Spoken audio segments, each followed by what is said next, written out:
Morning friends, આજે આપણે આવી ગયા છીએ ડે 8 માં 9 ડેઝ ચેલેન્જમાં. આજે 8મા દિવસમાં આવી ગયા છીએ. માત્ર આટલું જ કરજો. આજે આપણે ભણવાના છીએ ભાગ 2 યાદચ્છિક ચલ અને અસતત સંભાવના વિતરણ. આ ચેપ્ટરને બેસિકલી બે અલગ અલગ સેક્શન્સમાં ડિવાઈડ કરવામાં આવ્યું છે. પહેલું સેક્શન છે અસતત સંભાવના વિતરણ અને બીજું છે દ્વિપદી સંભાવના વિતરણ. આમાંથી પૂછાઈ શકે એવા પ્રશ્ન. સૌથી પહેલી વ્યાખ્યા છે યાદચ્છિક ચલ. તો યાદચ્છિક ચલની વ્યાખ્યા શું છે? તો કે નિદર્શાવકાશના પ્રત્યેક ઘટકને વાસ્તવિક સંખ્યાઓના ગણ r સાથે સાંકળતા નિયમને યાદચ્છિક ચલ કહે છે. વાસ્તવિક સંખ્યાઓના ગણ r સાથે સાંકળતા નિયમને યાદચ્છિક ચલ કહે છે. ધ્યાન આપજો છોકરાઓ, એક માર્કમાં પૂછાય છે કે આ યાદચ્છિક ચલને કેમ લખાય. જુઓ, આ રીતે લખાય: x જ્યાં નિદર્શાવકાશ u અનુલક્ષે છે વાસ્તવિક સંખ્યાઓના ગણ r ને. એક માર્કનો પ્રશ્ન છે. યાદચ્છિક ચલને સંકેતમાં x વડે દર્શાવે. કોના વડે? x વડે. બધી વસ્તુઓ, નાની નાની વસ્તુઓ ઘણી બધી એવી હોય કે જ્યારે આપણે એક્સપ્લેન કરતા હોઈએ ત્યારે આપણને યાદ આવતી હોય. તો માત્ર તમે ખાલી આની પીડીએફ જોઈ લેશો તો મેળ નહીં પડે, તમારે આ વિડીયો પણ જોવો પડશે. બરાબર? તો ઘણી બધી વસ્તુઓ આપણને જે તે સમયે યાદ આવતી હોય. તો યાદચ્છિક ચલ કોને કહેશું? તો કે નિદર્શાવકાશ એટલે કે u એના પ્રત્યેક ઘટકને વાસ્તવિક સંખ્યાઓના ગણ r સાથે સાંકળતા નિયમને યાદચ્છિક ચલ કહે છે. એના બે પ્રકાર છે. મોસ્ટ આઈએમપી પ્રશ્ન છે. પહેલો પ્રશ્ન છે અસતત યાદચ્છિક ચલ.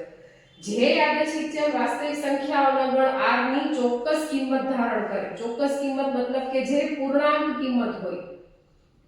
જેમ કે જો તમને એક્ઝામ્પલ આપ્યું છે કે ભાઈ બાળકનું જન્મ વર્ષ છે કે પછી કુટુંબમાં બાળકોની સંખ્યા છે, એમ તો ઘણા બધા એક્ઝામ્પલ લઈ શકાય અસતતના.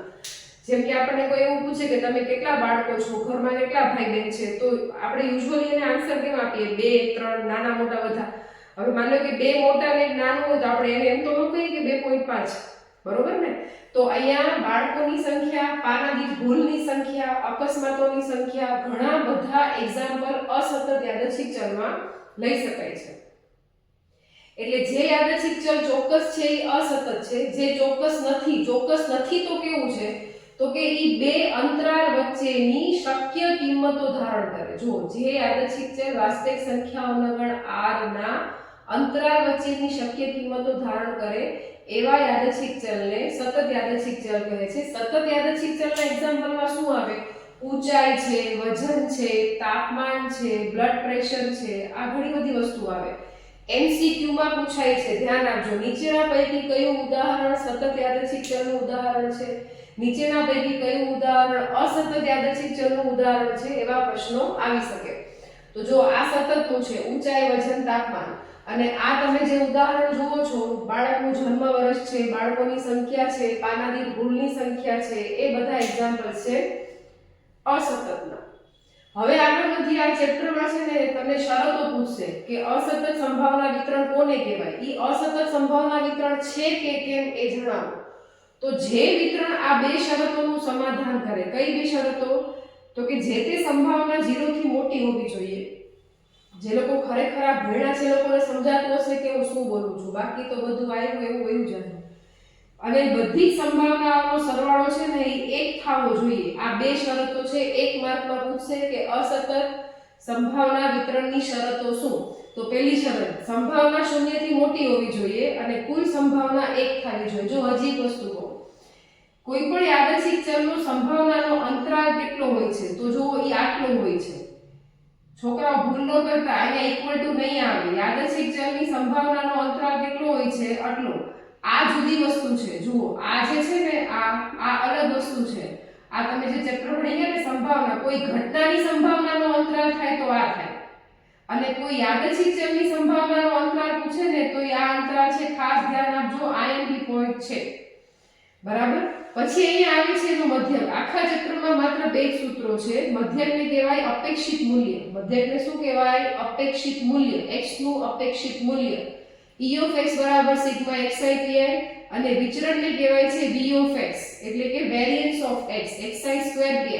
જો આને આમ પણ લખાય, એકવાર કૌંસની અંદર વર્ગ અને એકવાર કૌંસની ઉપર વર્ગ. સમજાણું? અને એવું પૂછે કે આ વિતરણના પ્રાચલો કોણ છે? તો આ વિતરણના પ્રાચલો છે μ અને સિગ્મા સ્ક્વેર એટલે કે વિચરણનો વર્ગ. આટલી વસ્તુઓ આમાંથી આવી શકે અને હું તમને શ્યોરલી કહું છું અસતત અને સતતની તમને એક એમસીક્યુ પૂછાશે.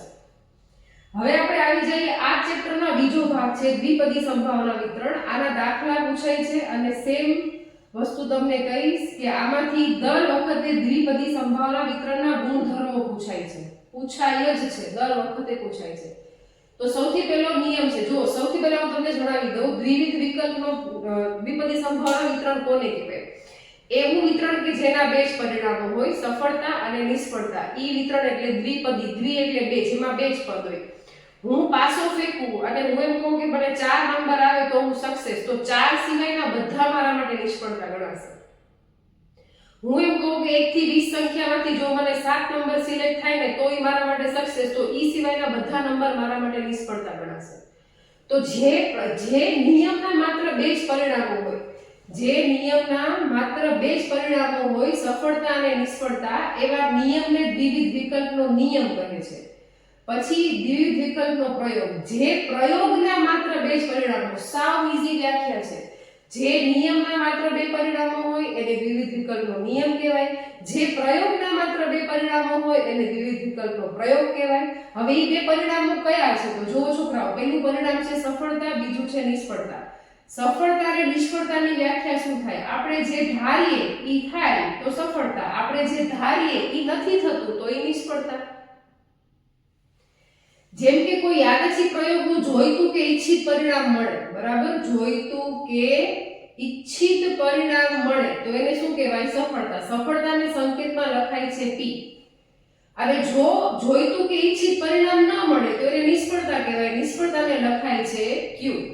આના પછીની વ્યાખ્યા મોસ્ટ ટાઈમની વ્યાખ્યા. પહેલા કયો દ્વિવિધ વિકલ્પનો નિયમ કોને કહેશો? એવો નિયમ કે જેના બે જ પરિણામો, સફળતા નિષ્ફળતા.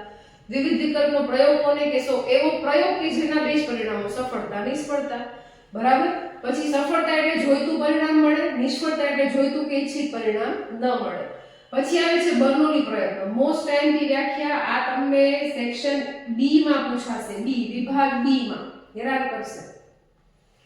તો જુઓ, જે યાદચ્છિક પ્રયોગનું સમાન પરિસ્થિતિ હેઠળ n વખત એક પ્રયોગનું પુનરાવર્તન કરવાનું, n વખત કરવાનું, એના માત્ર બે જ પરિણામ. જો કોઈ પણ વસ્તુ છોકરાઓ યાદ ન રહેતી હોય તો એના ભાગલા પાડી દેવાના. તો જો બર્નોલી પ્રયત્નની વ્યાખ્યાના 4 ભાગલા પાડ્યા. પહેલું, પ્રયોગનું n વાર પુનરાવર્તન કરો. ઈ પ્રયોગના બે જ પરિણામો હોય, સફળતા નિષ્ફળતા. દરેક પ્રયત્ને સફળતાની સંભાવના p કેવી હોય? અચળ. એને બર્નોલી પ્રયત્ન કહે છે. Repeat with me. પ્રયોગનું n વખત પુનરાવર્તન કરો, એના બે જ પરિણામો હોય, સફળતા નિષ્ફળતા, અને સફળતાની સંભાવના p હંમેશા અચળ હોય, એને બર્નોલી પ્રયત્ન કહે છે. બર્નોલી પ્રયત્નને n વડે દર્શાવાય, n, સ્મોલ n, નાનો n. આ બર્નોલી પ્રયત્નની સંખ્યા આને કહેવાય. હવે જો જેવી તમે વ્યાખ્યા લખીને એવા જેના ગુણ છે, n વખત પુનરાવર્તન થાય, બે જ પરિણામો હોય p અને q, અને p દર વખત કેવી હોય? અચળ. જો આ પ્રશ્ન પૂછાશે કે બર્નોલી પ્રયત્નમાં સફળતાની સંભાવના p કેવી હોય છે તો જવાબ છે અચળ હોય છે. બરાબર. એવું પૂછે કે સફળતાની સંભાવનાનો અંતરાલ કેટલો હોય છે તો કે એનો અંતરાલ હોય છે 0 થી 1 ની વચ્ચે હોય છે. સફળતાની સંભાવનાનો અંતરાલ કેટલો હોય છે? 0 થી 1 ની વચ્ચે. બરાબર. પછી આવે છે દ્વિપદી સંભાવના વિતરણ. આજના દિવસનો મોસ્ટ IMP પ્રશ્ન છે આ. આમાં ગુણધર્મ પૂછાય છે, 3 માર્ક્સમાં આવે છે. ચલો, સૌથી પહેલો ગુણધર્મ છે કે આ છે ને અસતત સંભાવના વિતરણ છે. n અને p તેના પ્રાચલો. જુઓ, અસતતના પ્રાચલ પૂછે ને છોકરાઓ તો આ છે, પણ દ્વિપદીના પ્રાચલ પૂછે તો આ. છોકરાઓ ભૂલ ખાઈ જાય, સરખો પ્રશ્ન વાંચવાનો. કોના પ્રાચલો પૂછ્યા છે? આ દ્વિપદીના પ્રાચલો છે. કોના પ્રાચલો છે? દ્વિપદીના. પછી np તેનો મધ્યક છે. જો આનો મધ્યક છે e of x છે. npq તેનું વિચરણ છે. આનું વિચરણ છે e v of x છે. રૂટ npq તેનું વિચલન છે. 1 માર્કમાં પૂછાશે મધ્યક અને વિચરણ વચ્ચે સંબંધ શું છે? મધ્યક અને વિચરણ વચ્ચે સંબંધ શું છે? આ સંબંધ છે np greater than npq હોય છે. 1 માર્કમાં પૂછાશે, ધ્યાન આપજો. પછી એમ કે છે જો p બરાબર 1/2 હોય તો q પણ બરાબર 1/2 હોય. તો આને છે ને સમિત વિતરણ કહેવાય અને આની વિષમતા હંમેશા શૂન્ય હોય. જ્યારે વિતરણ સમિત હોય ને મતલબ કે બે સરખા ભાગ કરે સફળતા નિષ્ફળતાના, એને સમિત વિતરણ કહેવાય અને એની વિષમતા હંમેશા શૂન્ય હોય. આ એક માર્કમાં પૂછશે દ્વિપદી વિતરણની વિષમતા કેવી હોય છે? વિષમતા શૂન્ય હોય છે. પછી જો સફળતાની સંભાવના 1/2 થી મોટી હોય તો એને ઋણ વિષમ વિતરણ કહેવાય. જો યાદ રાખવામાં સહેલું પડે. હવે આપણી પાસે એટલો સમય નથી કે આપણે આને ઊંડાણપૂર્વક એક્સપ્લેન કરીએ, એટલે યાદ રાખવા માટે શું યાદ રાખવાનું? જો આ બે જો કેવી રીતે છે, આ ગ્રેટર ધેન છે ને આ પણ ગ્રેટર ધેન જેવી જ સાઇન છે, બરાબર? તો એને ઋણ વિષમ કહીશું. અને જો એ લેસ ધેન હોય 1/2 થી નાનું હોય તો જો આ પણ આ બાજુ જ જાય છે. લેસ ધેન માટે ધન વિષમ વિતરણ કહેવાશે. યાદ રાખવા માટે કહું છું તમને, બાકી આ સમજાવવા માટે તો થોડોક સમય જોશે. તો 10 મિનિટમાં પાછું પૂરું નહીં થાય, બરાબર? તો આ થયા દ્વિપદી સંભાવના વિતરણના ગુણધર્મ. અને બીજું જે આમાંથી પૂછી શકે આ પણ બધા ટૂંકા મુદ્દા મેં લખી રાખ્યા છે. આ બધા આઈએમપી પ્રશ્ન છે. આ તમારું દ્વિપદી સંભાવના વિતરણ છે. n cx p ની x ઘાત q ની n - x ઘાત. n એટલે બર્નોલી પ્રયત્ન થાય, p એટલે સફળતાની સંભાવના થાય, q એટલે નિષ્ફળતાની સંભાવના થાય. અને આ પ્રશ્ન 1 માર્કમાં પૂછાશે આઈએમપી. શું? તો કે x એટલે શું થાય? દ્વિપદી સંભાવના વિતરણમાં x એટલે શું? તો કે સફળતાની સંખ્યા, બરાબર? સફળતાની સંખ્યાને x કહે છે. અને એક વસ્તુ યાદ રાખજો, p + q બરાબર હંમેશા 1 થાય. જો તમને મારી વિડિયો ઉપયોગી લાગી હોય તો સબસ્ક્રાઇબ કરજો. આ જે લખાણ તમે બોર્ડ ઉપર જોવો છો એની તમને પીડીએફ ડિસ્ક્રિપ્શન બોક્સમાં મળી જશે. Thanks for support. Thank you.